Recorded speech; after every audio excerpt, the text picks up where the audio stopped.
Ladies and gentlemen, good morning, and it is my hope and prayer that this video is actually going to find you guys in good health. Personally, I am fine. Kisumu is also fantastic. Maybe you could also let me know where you're watching the video from, the county or the country, in case you are out of the republic.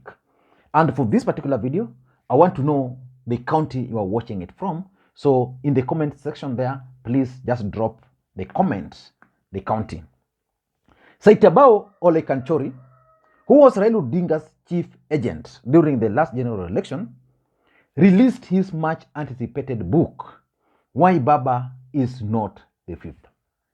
In that book, Kanchori is portraying a campaign which was highly compromised, highly disorganized, a campaign which was infiltrated, a campaign which was sabotaged internally, a campaign which was directionless, a campaign that lacked focus. In fact, if you read that book, you would think that Raila Odinga performed dismally in that particular election. But if you take the figures, even from the highly distorted and compromised IBC figures, if you take those figures, then you realize that the difference between William Ruto and Raila Odinga was only 230,000. And therefore you can conclude, like I'm doing now, that if Raila Odinga's campaign was organized, was not infiltrated, if they had focused on the goal, probably Raila Odinga would have defeated Ruto with a huge margin. I'm just making that assumption based on the IBC figures which they released. But I've been trying to study Azimio's game plan of late. And I'm getting interested in knowing their winning formula. And the question which I keep on asking myself, can Azimio actually defeat William Ruto and make him a one-term president in this country?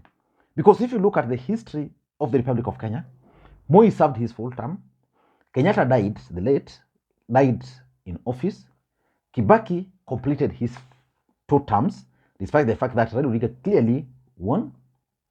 Uhuru completed his 2 terms. Can Ruto be defeated? That is the question. And if you look at how William Ruto secured his victory, he secured it from a point of an outsider. Can he let the presidency go? No, that is the president of the Republic of Kenya. And someone was telling me that, Lee, you see, Raila and Uhuru lost the presidency despite the fact that they were the president and enjoying power. And he told me that if Ruto is not careful, that's exactly what is going to be failing. But in this particular video, I want us to look at the kind of formation or team that can actually make William Ruto a one-term president. If you want to make Ruto one-term president, there are certain things which you need to do. One of them is to figure out how you are going to deal with the issue of IBC, avert rigging. The second thing you have to deal with is the mountain. How can you ensure the mountain is not voting for him to the last man? The other factors which you have to consider is Azimio strongholds. How are you going to hold them? So in this video, I want us to look at the possible formation which can make Ruto a one-term president. Before we do that, for those who are watching this channel for the first time, please take a second or two, click that subscribe button so that next time we produce a video like this, YouTube will automatically notify you. And to the subscribers, I want to continue thanking you guys for your continued support. Because without that support, this channel cannot be where it is. And I want to thank the following people whose names are scrolling down there for the support which I received from them yesterday, the coffee they sent me. You can also do the same using the numbers on your screen, because it goes a long way in supporting this particular channel. And by the way, I want to leave here. I want to go and attend a funeral of a pastor in my village, Pastor Ajowi, who was murdered around Paponditi area. So he was murdered, and the burial is around Nyamaroka in Sigoti location. So I'll be there later today, and hopefully we'll be back and do another video. Now, let us go straight to the possible formations, because we know that if the status quo were to be maintained the way Kenyans voted in the last election, the outcome of that poll would only depend on the turnout. You see, Ruto was so ahead of Raila and Uhuru to an extent that he had Wafula Chebukati in his pocket. And he figured out that if he had allowed elections to go ahead in Kakamega, the gubernatorial elections, Kakamega and Mombasa, then he was not going to reach the 50+1 target.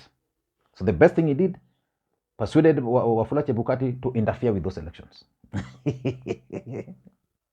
So that governors were not able then to mobilize their supporters to turn out in large numbers. Or there were those who would have gone and voted for governor and at the same time picked the candidate. But those are now water under the bridge. Let me take you through the formations. And I'm going to go through this based on how the numbers can work. For Raila Odinga, Kalonzo Musyoka, Martha Karua, Wajakoya the Fifth, Babu Owino, and every other person, including Joho, including Oparanya, to defeat Ruto, the first thing they must do is to secure Ukambani. That's it. How do you secure Ukambani? Kalonzo Musyoka is the secret. Did Kalonzo really campaign for Raila Odinga in Ukambani in the last election? Not. He never committed fully to Ukambani. That's why in Ukambani, for the first time, William Ruto got certain votes, and he also ensured that the turnout was low. Ukambani has 1.7 million votes. How can you convince Ukambani to give you those votes?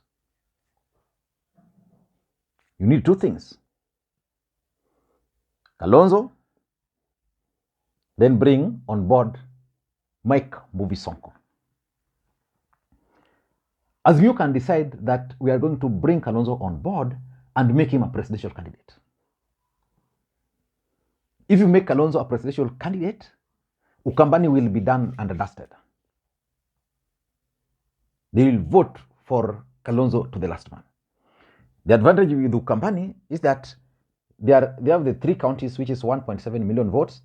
They have a presence in the coast, in northern Kenya, and the impact can be felt around the neighborhood.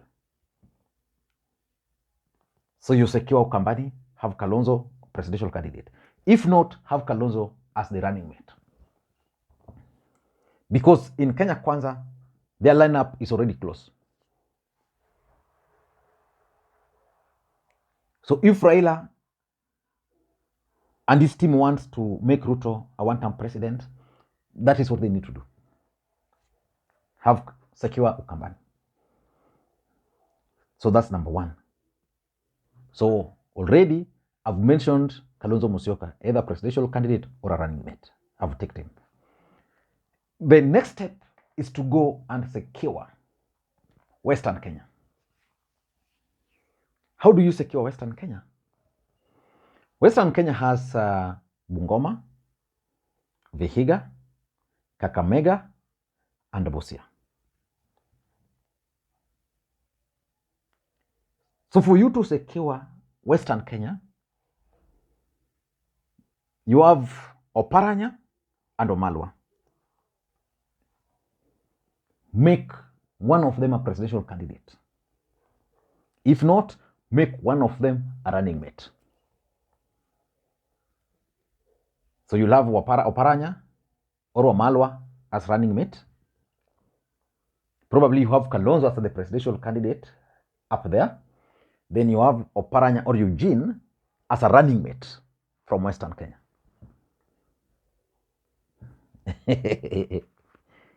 Once you do that, then you assign Wajakoya the fifth serious role of mobilizing the ground.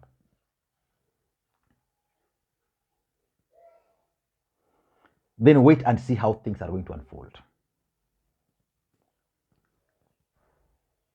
In Western, you don't focus on Bungoma. That will go with Weta, the fifth. Yeah. So focus on Vihiga. Get Vihiga out of Mudavadi, which is easy. Consolidate Kakamega and consolidate Busia. Then you have 1.5 million votes you are working with. By doing that, by securing Western, then definitely you have a good number of votes in Nairobi, a good number of votes of Luhya votes in Nakuru, a good number of Luhya votes in Mombasa, and across the country. As simple as that. So we now have Kalonzo, then we have either Oparanya or Wamalwa as part of the dream team. That one already you have 3.2 million votes. Then go and secure Luo Nyanza. For Luo Nyanza, it's easy. 1.6 million votes, solid. Very easy. Raila Amolo Odinga. So Azimio will decide to make Raila Odinga presidential candidate, then secure these votes. If that's not going to be possible, then Raila Odinga can decide, okay, I'm going to do another Kibaki Tosha. And for me, that Tosha should be on Kalonzo.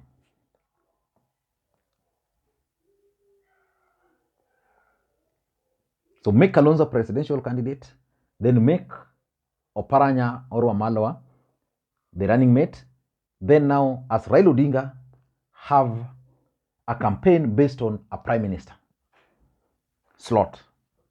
But while campaigning, you assure people it's going to be an executive prime minister. Rally the Luos.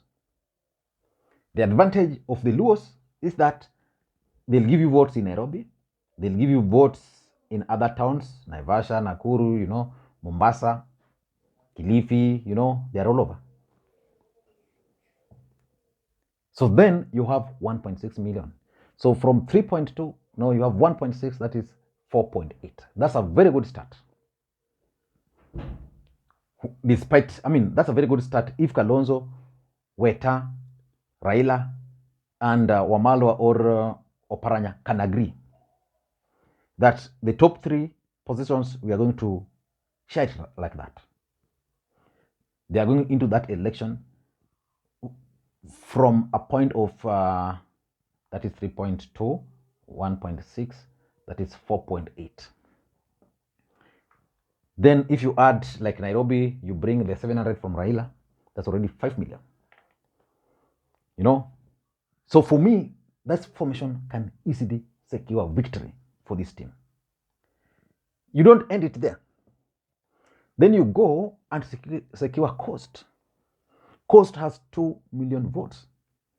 In the last election, they played with Coast.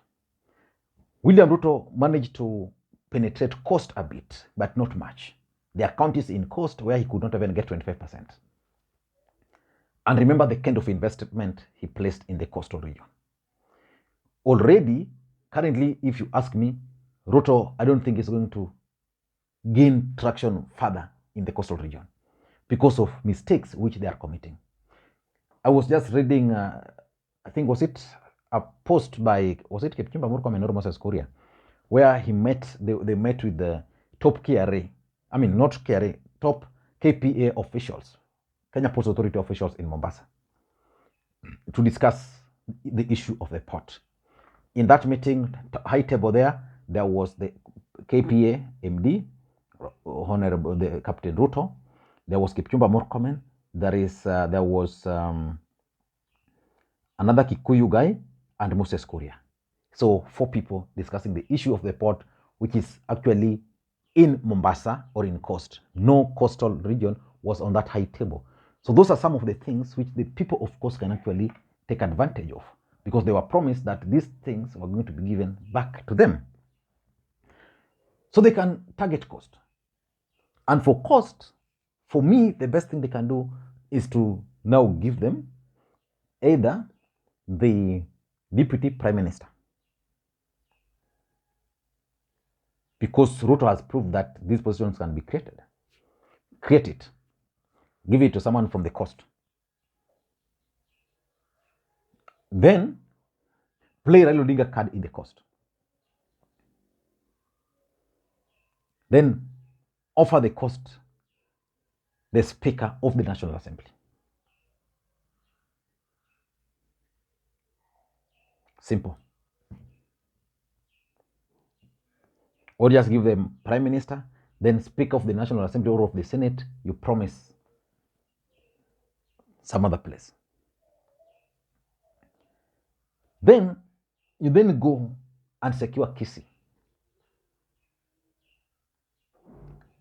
Coast now has 2 million. So Raila had reached, based on the figures I was giving you, it was already 5.8. Now with the 2, that's already 7.8. I'm not saying that he has to get the 2 million, but you know, then target Kisii.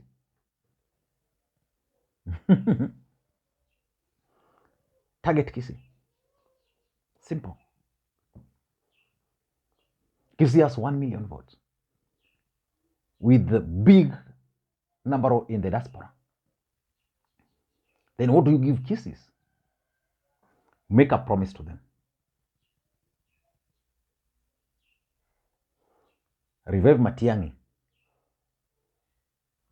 if he's willing. Make him a governor. Get someone from Kisii.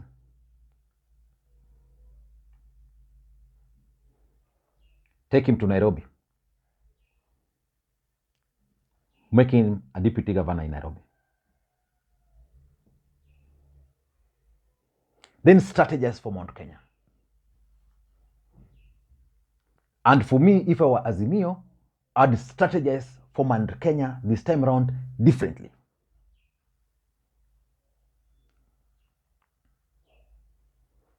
Either you have someone from the mountain running for the presidency, or you try and retain the figures you got. Raila Odinga got 1.8 million votes from, was it 1.4 million votes from the mountain? So how do you strategize for the mountain? Kalonzo. Give Kalonzo the ticket, he will get a bit of the mountain. Have someone like Unjuri to run for the presidency. Have Martha Karua given the position of the Speaker of the National Assembly.